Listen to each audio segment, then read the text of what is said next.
दुष्कर्म पीड़ितांक टंका हड़प दुई गिरफ जिलापाल कार्यालय कर्मचारी जड़े महिला गिरफ घटना नहीं लालबाग थाना गत 17 तारिख में एतला होता।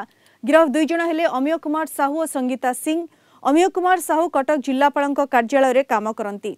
संगीता सिंह एक स्कूल क्रीड़ा शिक्षयित्री भाव कार्य करुले। पीड़िता जनक गणदुष्कर्मर शिकार होते।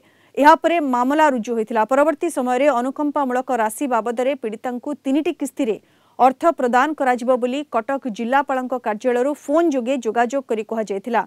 प्रथम किस्ती पीड़िता को 3,75,000 टंका दि जाइथिला। एही टंकारु 1 लाख देबाकू जड़े महिला अधिकारी पीड़िता को बाध्य करथिले। परे 2टी बैंक अकाउंट रे 1 लाख जमा करथिले पीड़िता।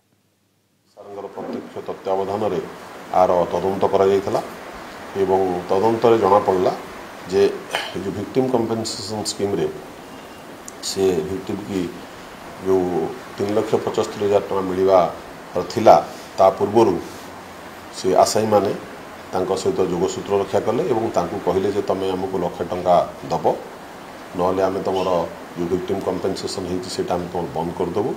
तेणु से विक्टिम अन्य किसी उपाय न पाई सी जो हाँ भरी कथा राजी होते एवं तापर जो अकाउंट को पैसा जाइला से 1 लाख टका से एक्यूज मान को देते एवं से संग्राम में मकदमा है आम गतकाली जड़े आसामी की फरवर्ड करूँ आज आउ जड़े आसामी की आम अरेस्ट करूँ फरवर्ड कराई।